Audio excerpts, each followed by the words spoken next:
بسم اللہ الرحمن الرحیم۔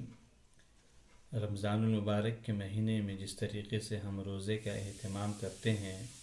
اور اہتمام کے ساتھ روزہ رکھتے ہیں، اسی طریقے سے ہمیں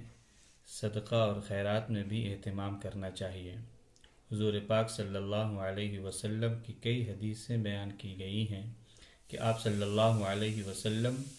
دیگر ایام میں تو خوب کھل کر صدقہ خیرات کیا کرتے تھے، لیکن رمضان المبارک کے مہینے میں خصوصی طور پر اس میں اور اضافہ ہو جاتا تھا۔ کوئی بھی ایسا سائل ان کے دروازے پر دستک نہیں دیتا جو کہ جس کی آپ مدد نہ کرتے ہوں۔ تو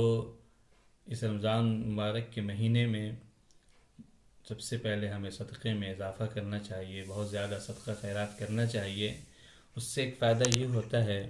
کہ ہم اپنے آس پاس کے لوگوں کو دیکھ لیں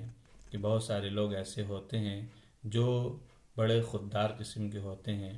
ان کے پاس ضرورت کی چیزیں بھی میسر نہیں ہوتی، اس کے باوجود وہ اپنی زبان کو نہیں کھولتے ہیں۔ تو ان کی خبر گیری کرنا، ان کو معلوم کر کے، ایسے لوگوں کی شناخت کر کے ان تک کچھ رسد کو پہنچا دینا تاکہ وہ بھی اپنے روزے کو اچھی طریقے سے مکمل کر سکیں اور ان کے پاس بھی کچھ ذخیرہ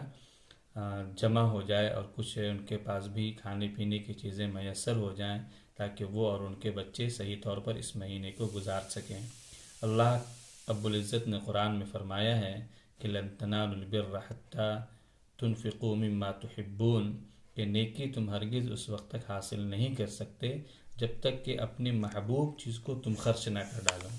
اور ایک جگہ اللہ نے فرمایا کہ انسان کو اپنے مال سے بہت زیادہ محبت ہوتی ہے، تو اپنی محبوب چیز جو مال ہے اسے اللہ کے راہ میں خرچ کرنا۔ جب انسان مال کو، جو انسان کا سب سے زیادہ عزیز ہوتا ہے، بہت انسان کا لگاؤ اس کی طرف ہوتا ہے، اللہ رب العزت کا منشا یہ ہے کہ اللہ کی ذات سے انسان کی زیادہ محبت ہونی چاہیے،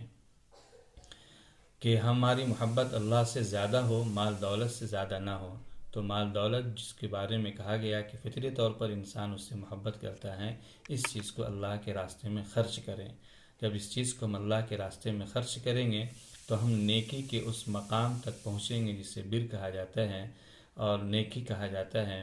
اور اس کا ایک فائدہ یہ ہوگا کہ ہمیں ہمارے آس پڑوس کی جو محتاج ہیں، ضرورت مند ہیں، خوددار ہیں، غیرت مند قسم کے لوگ ہیں، ان تک بھی رسائی ہو سکتی ہے۔ تو اس مہینے میں جس طرح خود انتظام کرتے ہیں، ان غریبوں کا بھی ہمیں تھوڑی فکر کرنا ضروری ہے۔